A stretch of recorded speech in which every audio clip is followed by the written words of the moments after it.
Welcome to the Investor Coaching Show, a podcast to help you get an insider's view of the financial world and escape common investment traps. We look at the financial news of the day and help you make sense of it so you can relax about money.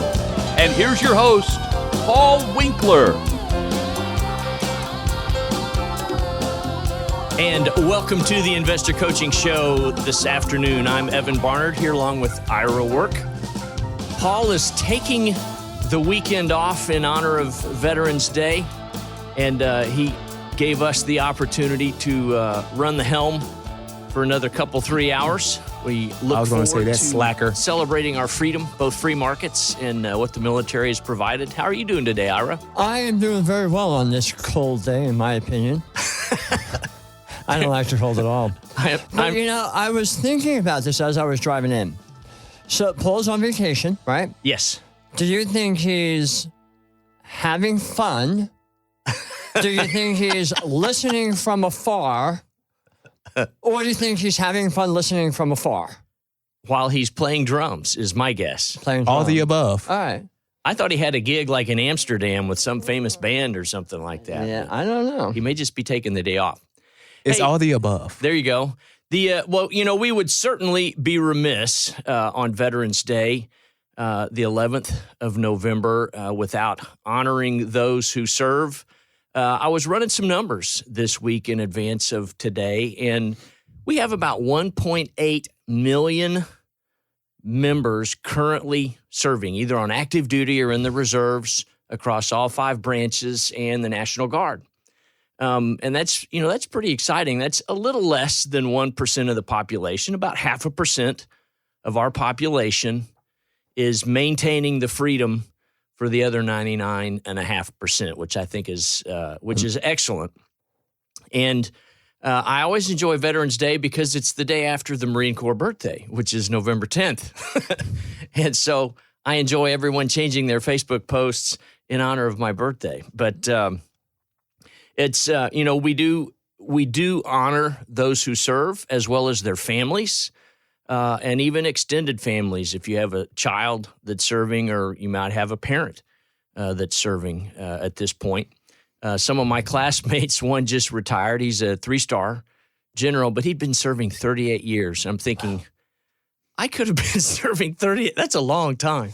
Well, you mentioned if you may have a child serving, which you have 2 children serving. Yeah. And the fact that you have 2 children serving, you have siblings serving. Correct. So there might be people out there in the listening audience who has a sibling serving. So we also want to honor those who have families serving. Yeah. Because you're also making a tremendous sacrifice.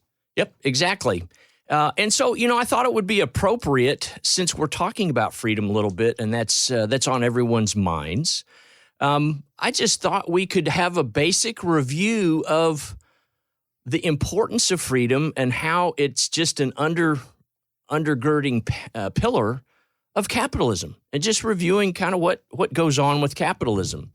And, people hear the term capitalism. Okay, well, what does that really mean? Kind of like when we use the term, the American dream, that can mean a lot of different things to different people. They might have their own image of that. But let's talk about some basic things. Now, this, in reading through some stuff, it was interesting that one of the first items that was mentioned, which I sort of agree with, but I'm going to point out an area I disagree. You can jump in. Is the first thing it listed was a 2-class system. But let me read what they were saying. It says historically, and of course you never know which color state the author is in, but historically capitalist society was characterized by the split between 2 classes of individuals. The capitalist class, which owns the means for producing and distributing goods, the owners, and the working class, who sell their labor to the capitalist class in exchange for wages, the workers.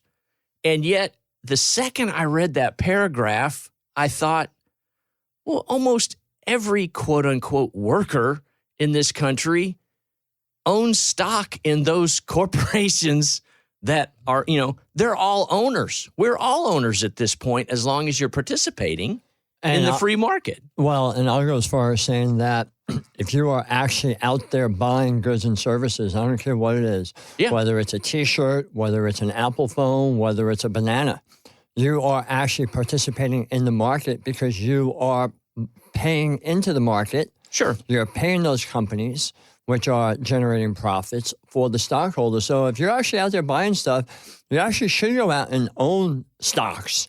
Yeah. If you don't already. Might as well put the money in your own pocket. Right. Now, here's the biggie. Private ownership. Private ownership or private property is the cornerstone of any capitalist-based economy. Without having private ownership enshrined in law, the owners of capital have no incentive to take the risks associated with allocating capital to the market. Well, what does that say in simple terms? If someone's going to take away my new idea, they're going to take away my machine that I'm using to crank out widgets, or my favorite example, donuts. You know, if I get a new tractor to make things easier on the farm and someone can just come take my fencing, take the animals, take the tractor, what incentive does an owner even have to create value? And that's one of the things that the military, and in this case, law enforcement and the entire judicial system, protect property rights. That is a fundamental need within a capitalist system. Well, and if you take that to another level, if you highly tax those people who are creating these things that you and I buy, and you say, with a tax, we're actually going to penalize you for creating this wealth because of this stuff that you're selling, what's the incentive for these business owners to actually stay in this country? Right. Might as well move our business to another country where we can make the money. Correct. Yep. So freedom and private property rights are a fundamental, and you certainly don't want the government to take that stuff. Self-interest is another pillar of capitalism. It's a major force behind Adam Smith's big work, you know, when he talked about the invisible hand in his book, Wealth of Nations, back in, I think, 1776, somewhere back there. And it's the opportunity for a company to deploy its capital to turn a profit for itself and its owners, commonly referred to as the profit motive. Now, here's an interesting thing. This particular article is talking about it from the corporate standpoint. It says the profit motive leads to the accumulation of wealth and is the driving force behind capital allocation. But most individuals largely live their life as if they're a business owner or a corporation. Most people, if they're going to go look for a phone, you were mentioning, I don't know if I'll use bananas, but, you know, using phones as an area to participate in the economy, very few people go out and say, hey, where's the most expensive place I can go to find, to buy this phone? I want the most expensive phone plan. I don't want to save money, and I want this thing to just break every year. No, most people act in their own self-interest. They want a good deal on the phone, and that brings up competition is another key component of capitalism. If there was only one phone manufacturer, well, then, you could have a problem as a consumer. But no one wants to pay more for gas. I know you live in a little bit more crowded area than I do in terms of population, but, I take great joy in the fact that, I think today gas in Chapel Hill was $2.69 a gallon. By the time I got to I-65 at the truck stop there, it was, like $2.85 a gallon. And up here, it's, $2.90 or $3 in some places. And if I see that it's $2.69, I'm going to pull in and fill up the tank. That's self-interest. Well, down the street from where I live, about maybe 2.5 miles away, it's actually $3.64. Oh my gosh! For regular or like premium? For regular, Shell regular. So I try not to buy gas where I live. I try to buy gas coast downhill from your house. I try to buy gas when I'm in either Murfreesboro or better yet, Tullahoma. Right. Or anywhere in between. Yep. And that brings up freedom of movement. I can drive between those towns. I can look at the next gas station and see which has got a better deal. I can choose Publix over Kroger's or vice versa. We have that freedom of movement. Well, and go ahead. It also helps us participate in what we call the free market. Right. It's like supply and demand. These gas stations know where I live. Mm-hmm. They actually look and they price it based upon what the buyer is willing to pay. Right. So they're not doing anything wrong. I don't know how they're being charged by the supplier. Are they paying more money or are they just making bigger profits? Right. And, self-interest and competition ultimately put the consumer in the driver's seat in capitalism. Let's take kind of a technology, almost a toy, whatever the current version of the Meta 3D goggles, whatever those virtual reality. Thank you. If they make people sick, all of a sudden, no one will buy them, and Apple would quit making them because they're going to be losing money. If they make everyone happy and they just can't believe it, and all of a sudden families are enjoying, playing tennis in the living room, then they sell hundreds of thousands or millions of those things. Mm-hmm. But it's the consumer that drives that train, and Apple is not evil for making a profit from a product that everyone is clamoring to buy. No, and for the people that actually think that these companies are evil, these capitalist companies. Right. Yeah, there's really a solution. It's not tax them more money. It's not put them out of business. It's stop buying these products. Exactly. The term I grew up with was using your dollar vote in the economy. Right. And we all like to have that, have the vote. And competition helps companies strive to be better. The cars that we drive today now have, I think at one point I'd seen an article that there's, like 2,800 or 28,000 computer chips in our cars now that control the gas flow and the firing of the ignition and all the radios and GPS and Bluetooth and everything that's in the car that didn't exist 25 years ago. Well, I can believe that because I remember growing up, my dad used to say, we used to take the car in for service every 3,000 miles. My dad instilled in me that the oil is the lifeblood of a car. And if you just maintain your car properly, it will last a long time. Well, there's the manuals today, and they tell you 5,000 or 10,000. 10,000, yeah. And I was at the repair shop that took care of my Volkswagen, and I was getting my oil changed every 5,000 miles. Mm-hmm. And he says to me, this new mechanic, he said to me, you don't have to do it like that.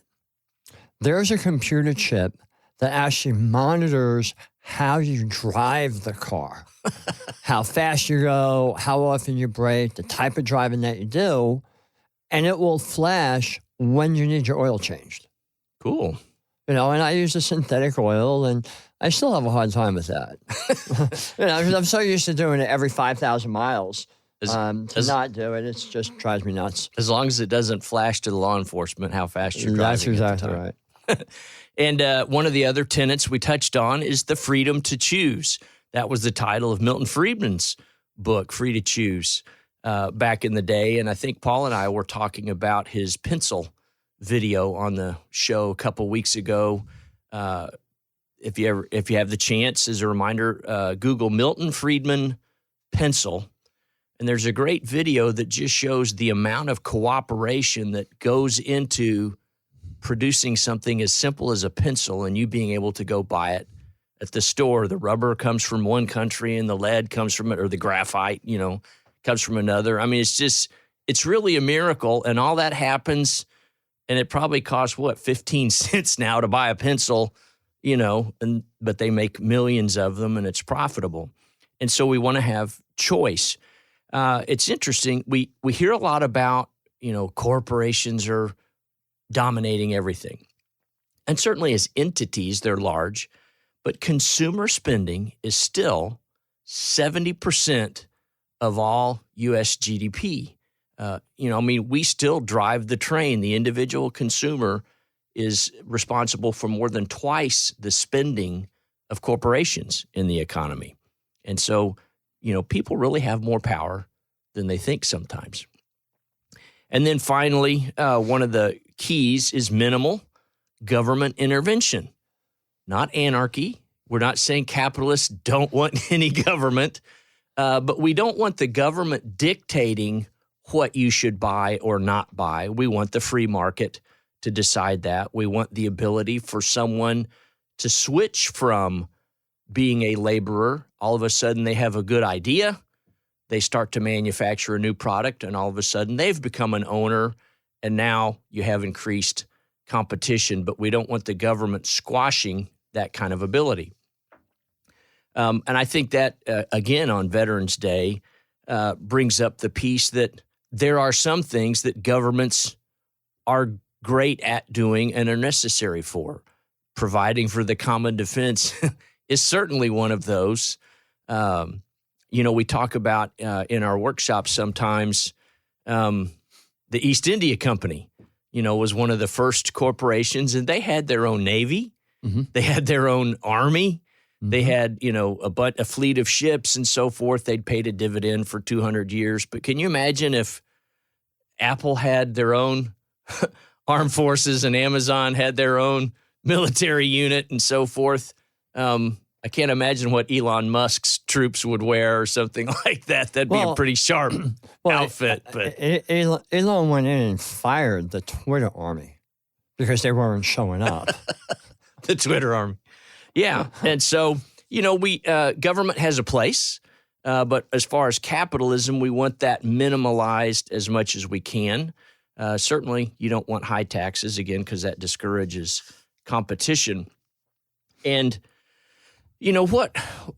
I'd be curious, what would you say is the antithesis of capitalism? What's the opposite economic system? Where would you go with that? I would go first to the beginning, socialism. Okay, yeah. And then communism. Yep. Communism being the total opposite. Yeah. It seems like there's a lot of people here in this country that want to lead us into socialism. Right. And I would say it's really primarily because they really don't understand capitalism, nor do they really understand what they're getting this country into by wanting it to become more socialistic. Yep. Socialism and communism are, two sides of the same coin, in my view, of basically the government controls the means of production.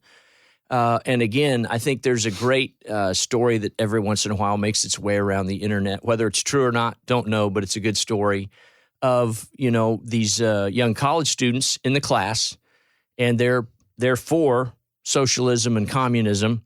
And so the professor says, well, okay, everybody throw your cell phone in the middle of the room. And he just collects all the cell phones and then, just hands out a different phone to different students. And they're like, well, no, that's my phone's over there. Joe has my phone. It's like, no, you said you're for socialism. You're for communism. You don't have a phone. We'll just decide who gets your phone. And so very few people live their life that way. But as capitalists, I think we have a long way to go in communicating our message effectively. Mm-hmm. One of the reasons I wanted to touch base on this afternoon. Hey, this is Paul Winkler. Hope you enjoyed today's edition of the Investor Coaching Show. You want to learn more about what we do, go to our website, paulwinkler.com. You can watch some of the videos there, and if you're not already a client, you can set up a free initial consultation. Until next time, I'm Paul Winkler, reminding you that I believe that more educated investors are more confident investors, and confident investors are more successful investors. Have a great one. Advisory services offered through Paul Winkler, Inc., an SEC-registered investment advisor. The opinions voiced and information provided in this material are for general informational purposes only and not intended to provide specific advice or recommendations for any individual. To determine what investments are appropriate for you, please consult with a financial advisor. Paul Winkler, Inc. does not provide tax or legal advice. Please consult your tax or legal advisor regarding your particular situation.